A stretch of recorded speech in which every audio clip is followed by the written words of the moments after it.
Hello there you guys, welcome to one of my videos. Manchester United's game at Brentford has been postponed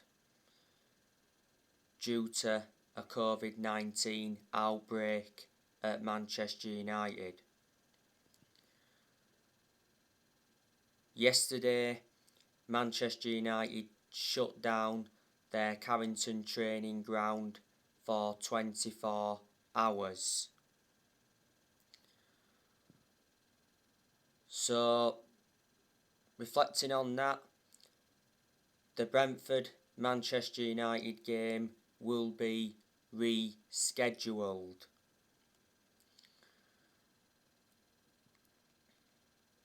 I'm disappointed that this game is not going ahead because it would have been a good game. Manchester United won their last league game against Norwich 1-0. The goal came from a Cristiano Ronaldo penalty. Ronaldo won the penalty as he got dragged down by Max Aarons. Ronaldo has 13 goals in all competitions for Man United since he re-signed, and he's got 802 goals in his career.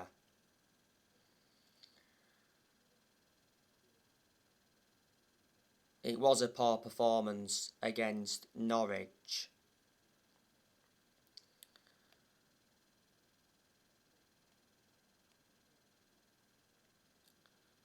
Manchester United are missing players.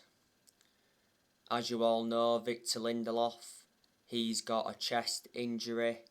He came off against Norwich because he was suffering breathing difficulties and chest pains.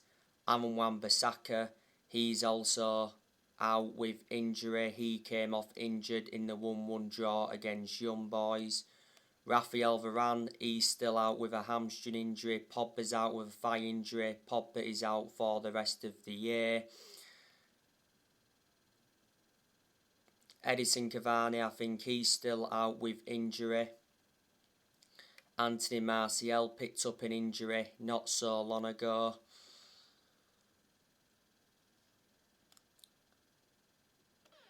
So they are the injuries Man United have got. Matic, he's out with a cold, and Juan Mata has got illness.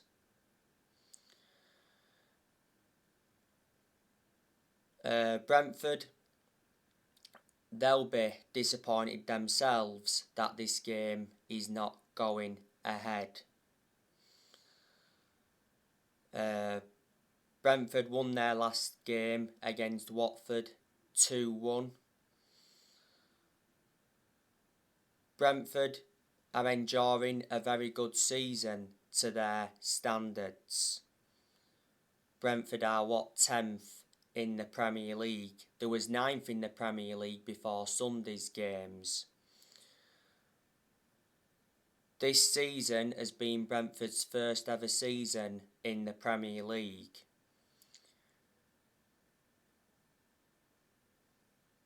Prior to this season, the last time Brentford were in the top flight was back in 1947, which is around 74 years ago now.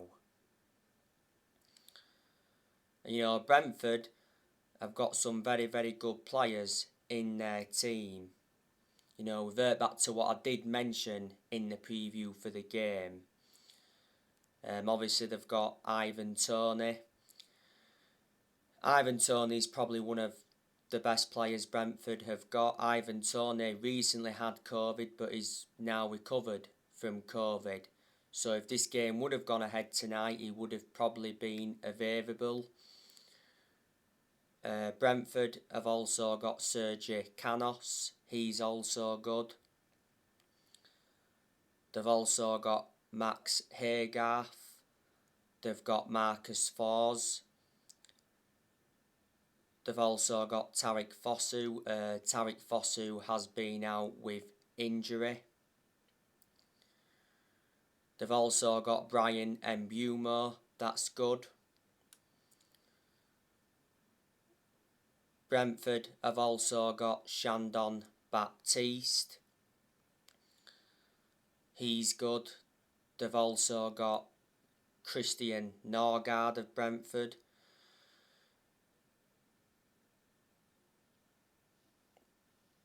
They've also got Joe Valencia. They've got Pontus Jansson. He's a former Leeds United player. Brentford have also got Finn Stevens. They've got Rico Henry, Charlie Good. They've got Joshua De Silva. Joshua De Silva is also out with injury. They've got Ethan Pinnock. He's got COVID. So they are quite a few of the players that Brentford have got. Let me put into the equation that Brentford lost Ollie Watkins to Aston Villa. They also lost Ben Rama to West Ham. Brentford's manager is Thomas Frank. Got to give Thomas Frank a lot of credit, you know. I think he has transformed Brentford. Thomas Frank has been Brentford manager for over 3 years. He's got a contract with Brentford until 2023.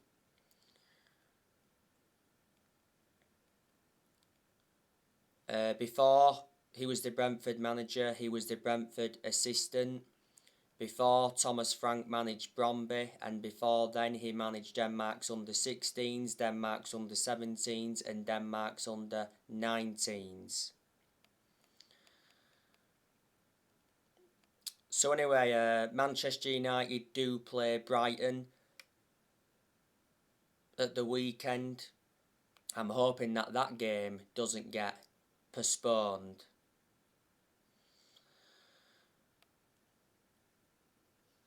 Now, Ralph Rangnick, he's enjoyed a very good start to his managerial career at Manchester United. Rangnick is unbeaten at the moment, and reflecting on the win against Norwich last weekend, you know, it was back-to-back wins in the Premier League for Ralph Rangnick.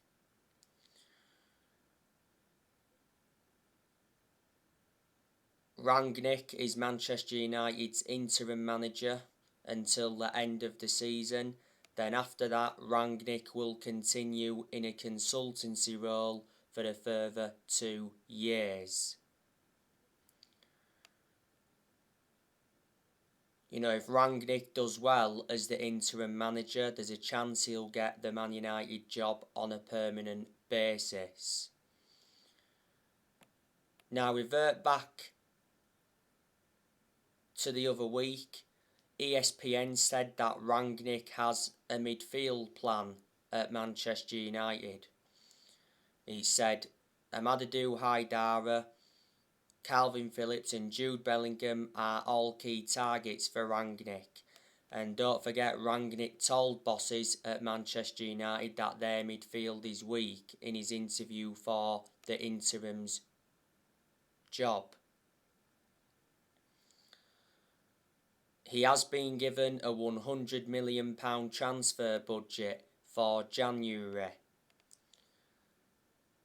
You can get quite a few players with £100 million, but he has to invest heavily in January, does Rangnick, if he is to succeed as Manchester United manager. Before Manchester United, Ralph Rangnick was the head of sports and development at Lokomotiv Moscow. Now, I can assure at the end of the season that Manchester United will get a permanent manager. There's been quite a few names linked with a permanent role at Man United. Erik ten Hag, I'm hearing that he's the favourite to become Man United's next permanent manager. Revert back to earlier on in the season, it said Erik ten Hag is set.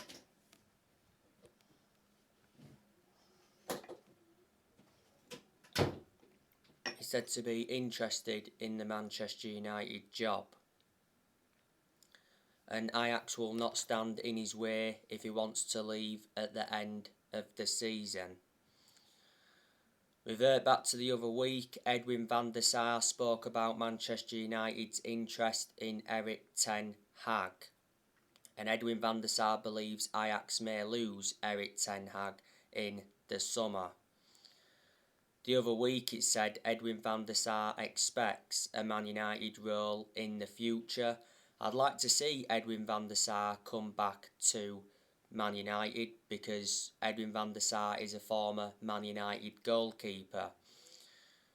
You know, Edwin van der Sar endured 6 years as a goalkeeper for Man United. Edwin van der Sar is the CEO of Ajax now. Well, he's worked as a CEO at Ajax since 2016.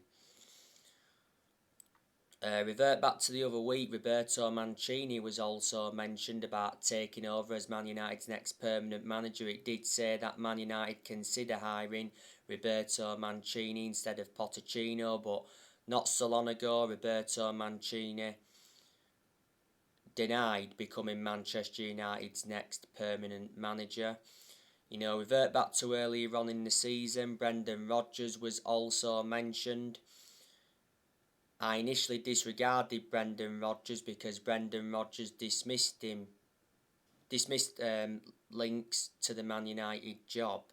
He come out and said, "I'm proud to be at Leicester." But at one point, don't forget, it did say that Brendan Rodgers was house hunting in Cheshire, and that did stir some suggestions up. And at that point it said Rodgers was the favourite to replace Solskjaer. Earlier on in the season, Man United made initial contact with Rodgers. And Pochettino, you know, he's been mentioned as well. Revert back to earlier on in the season, Pochettino came out and said a few times that he's happy at PSG, and he did mention that he won't let the Man United rumours distract him.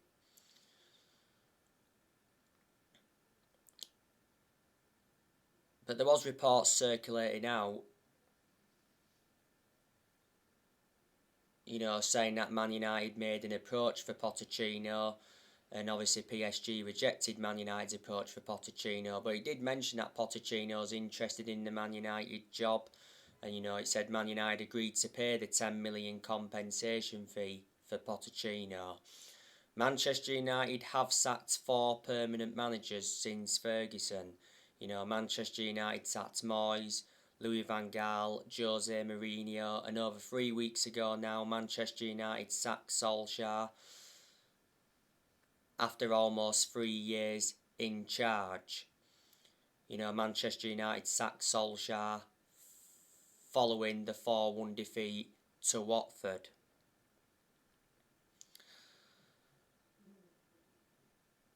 Now, Manchester United have got very, very good players.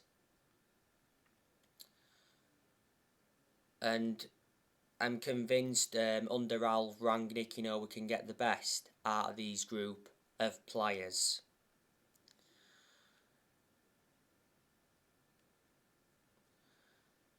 You know, look who we've got.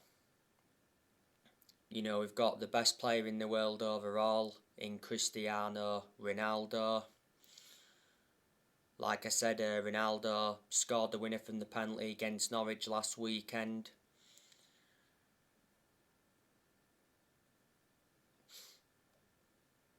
You know, Ronaldo has won over 30 trophies in his playing career, including 5 Ballon d'Ors. Ronaldo's got a contract with Man United until 2023. There's an option of a further year. Ronaldo receives £480,000 a week, so he's the highest earner at Man United at the moment. Ronaldo wears the number 7 shirt, and Man United got Ronaldo for 19.8 million with add-ons included. And revert back to October, Ronaldo got named Player of the Month, and revert back to September, he got named Premier League Player of the Month, so he's got back-to-back awards since he re-signed for Man United. Man United have also got Mason Greenwood. That's a talented player. Greenwood came on last weekend against Norwich. He played in the 1-1 draw against Young Boys the other week. He scored a very good volley in that game. It was a lovely cross by Luke Shaw to find Mason Greenwood. Greenwood also got the assist for the Fred goal in the 1-0 win against Crystal Palace. You know, don't forget Greenwood was out with COVID for a while.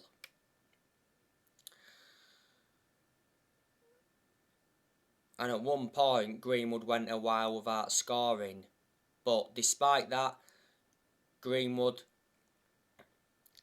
has been a revelation since he broke into our senior squad. Greenwood made his senior debut for Man United back in 2019. He's been a United player since the age of 7, so he's been part of the club for a long time. And last season, Greenwood signed a new 4-year contract. Jadon Sancho, I think he's also a good player as well.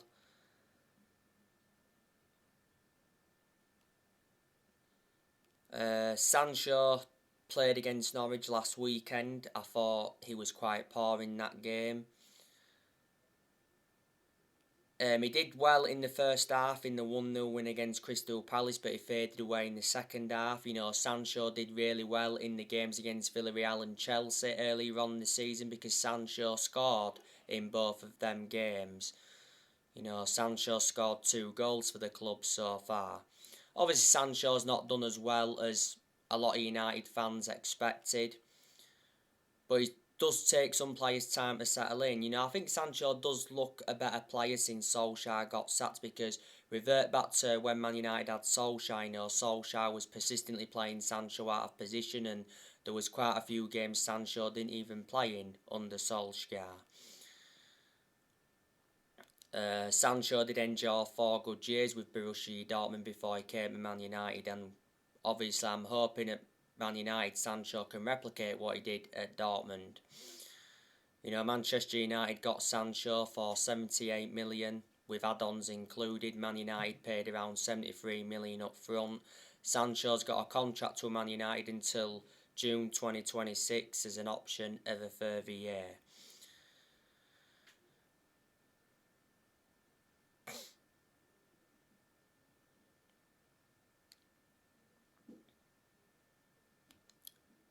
Bruno Fernandez, he's also an exceptional player as well. Bruno Fernandez, though, has endured a lot of poor games this season. I thought Bruno Fernandez was far superior last season to how he has been so far this season. Fernandez obviously was very poor against Norwich last weekend. He got dispossessed far too many times. Fernandez had chances in the game against Crystal Palace, but he couldn't convert them. He did alright in the 3-2 win against Arsenal not so long ago because he scored in that game.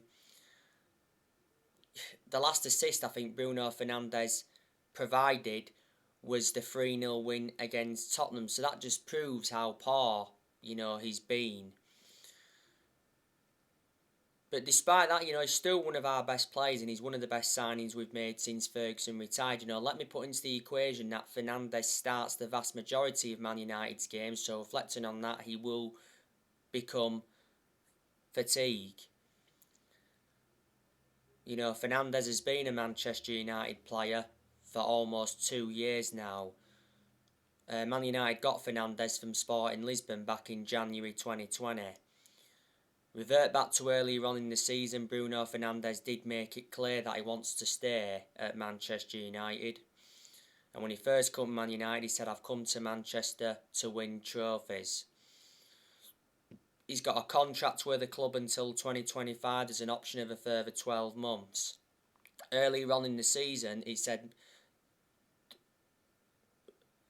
Bruno Fernandez was in talks over extending his contract. Marcus Rashford, I think, is a good player overall, but I think Rashford has endured a lot of poor games since he recovered from that shoulder injury. Rashford hasn't been the same player since he come back from that shoulder injury. Rashford was very poor against Norwich last weekend. He got dispossessed far too many times, and every time he had the ball, he just looked very, very sloppy. Rashford was poor against Crystal Palace the other week. I thought he was quite poor in the 3-2 win against Arsenal, but he still managed to get an assist in that game. He was poor in the first half away at Chelsea, but he was better in the second half. Yeah, I think Ralph Rangnick needs to drop Marcus Rashford. Well, it's said recently that Marcus Rashford may be dropped by Ralph Rangnick at Man United if he continues to underperform. Rashford has been part of the club for a long time, risen up our academy. He's been a Manchester United player since the age of 7. He's been in our senior squad since 2016.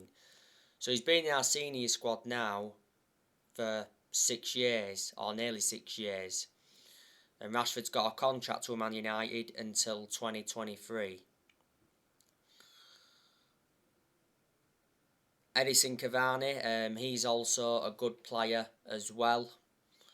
As you all know, Cavani is out with injury at the moment, but close to returning. He had an injury earlier on this season. Well, Cavani initially lost his place in the team with the club re-signing Ronaldo last summer.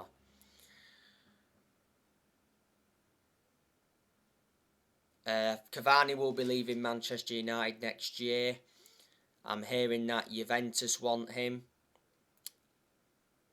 Barcelona are keen on signing Edison Cavani in January, but only for a modest price. Revert back to earlier on in the season. He said Cavani is interested in making a move to Barcelona. Manchester United did get Cavani on a free transfer from PSG, and this season is Cavani's second full season at Man United. Cavani's got a good pedigree behind him. Look at the amount of silverware he won when he was at PSG. And he was also a long-serving player when he was at PSG.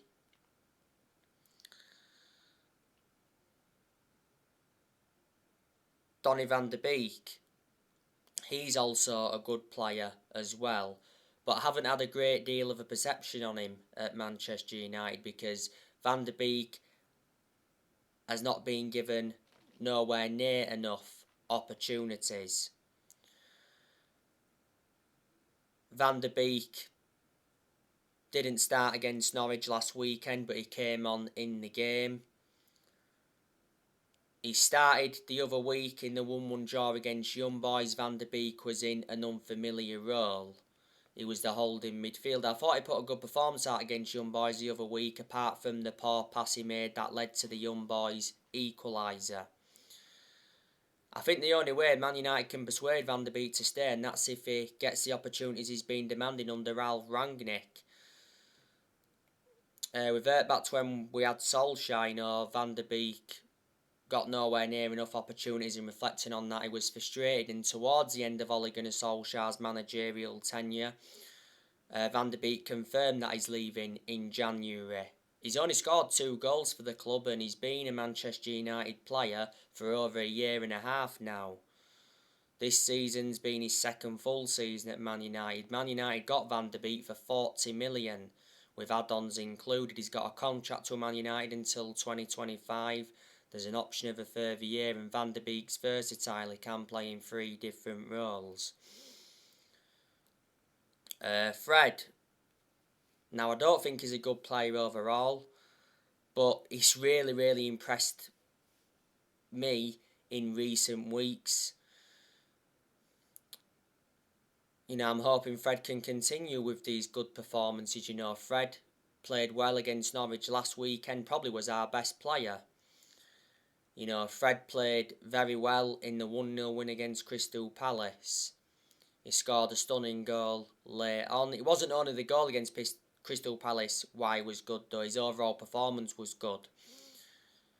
Fred also played well in the 3-2 win against Arsenal, because in that game he got an assist and he won the penalty because he got brought down by Odegaard, and he did well in the 1-1 draw against Chelsea. So Fred's undroppable at the moment, I've got to be honest with you.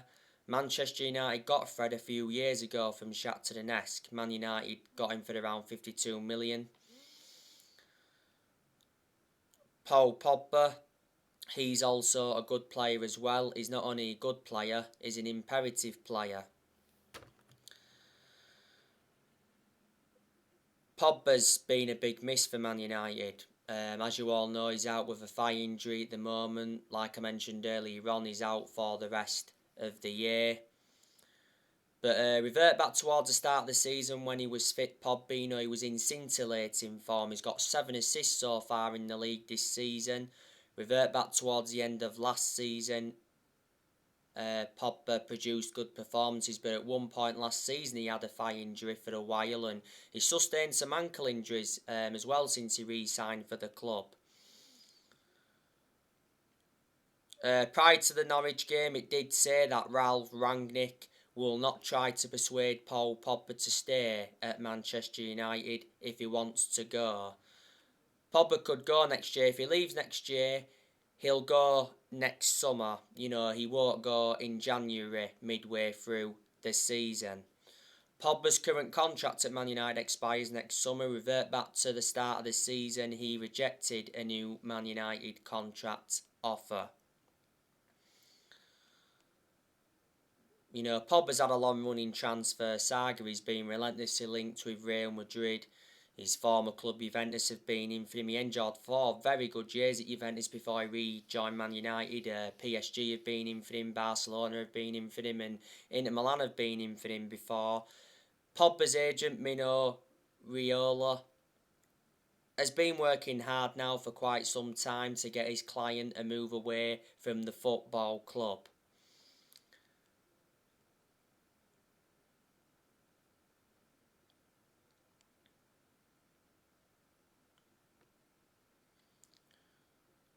This season is Pogba's 6th season at Man United since he rejoined. He's won 3 trophies at the club so far, and Manchester United paid 89 million for Pogba, so reflecting on that, is our most expensive signing at the moment.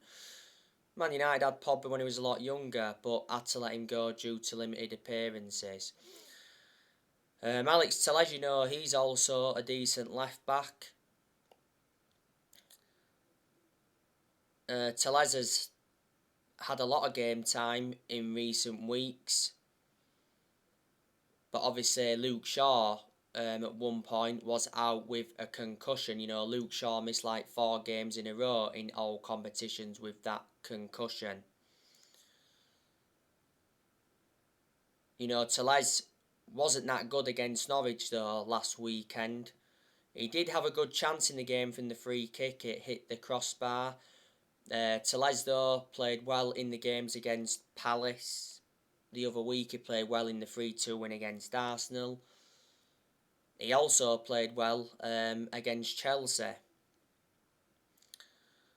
Earlier on this season, Telles had an injury. The reason Manchester United brought Telles in was to provide competition for Shaw. Man United got Telles in a deal worth 15.4 million with add-ons included. Luke Shaw, he's a good left back overall,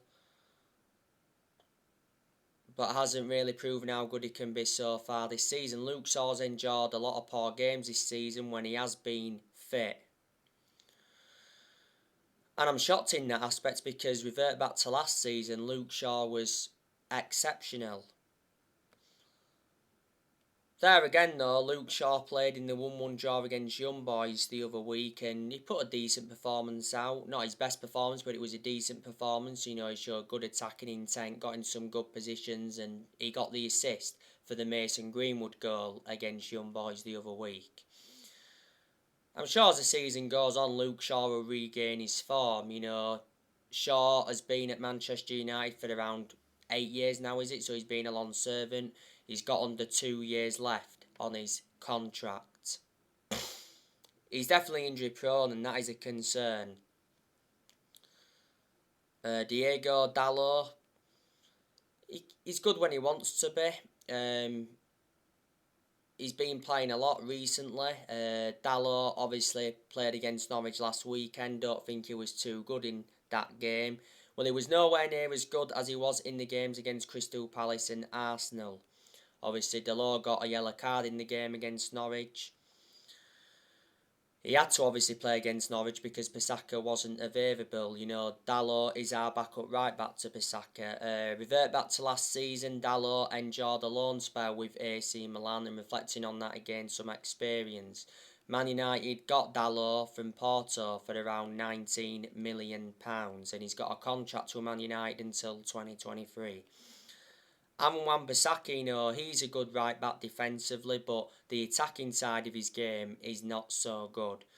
There's aspects of his game that has to improve. He's got to show more attacking intent. His position has to improve as well. His crossing's got to improve a bit more. But despite that, I still think he's one of the best right backs Man United have had since Gary Neville retired. You know, this season is Bissaka's third full season at Man United. Man United got Bissaka for $50 million from Crystal Palace back in the summer of 2019. And you know, Man United have got Eric Bailly. That's a good centre-half as well. Eric Bailly obviously had to come on against Norwich to replace Victor Lindelof. Eric Bailly started in the 1-1 draw against Young Boys the other week, and what a performance he put out. You know, he made some very good blocks and some good clearances. Bailly's done well in all the games he's played in this season, apart from the game against Man City, because he was horrendous in the game against Man City. Rafael Varane, you know, he's also a good centre-half as well, but he's still out with a hamstring injury at the moment. Maguire is good when he wants to be, but hasn't really proven how good he can be at Man United. Weren't that good against Norwich, Maguire. He did have a good headed chance from the edge of the box that produced a good save from Tim Krul. Maguire did well against Palace the other week, but that was the best game he enjoyed for a long time. Revert back to earlier on in the season, Maguire had a calf injury, and towards the end of last season, Maguire had ligament damage in his ankle. Man United overpaid for Maguire, you know, got him for 80 million, so he's the most expensive centre-half in the world at the moment and the second most expensive signing at the club. And obviously Man United have got De Gea, that's a very, very good goalkeeper. Got to give him credit, he's done really well so far this season. He got man of the match for the game against Norwich last weekend. He made very good saves in that game to deny Pukki, and he denied Kabak from two-headed chances. And Dean Henderson's also a good keeper as well. But obviously Henderson wants a loan move away from Man United next year. So there you go. And as you all know, Manchester United got drawn against Atletico Madrid in the last 16 of the Champions League. Obviously the draw got redone yesterday. In the original draw, Manchester United drew PSG. So anyway guys, that's everything to update you with. Drop your comments, likes below on the channel. If you do, consider subscribe as always, and take care. God bless. See you all again very, very soon.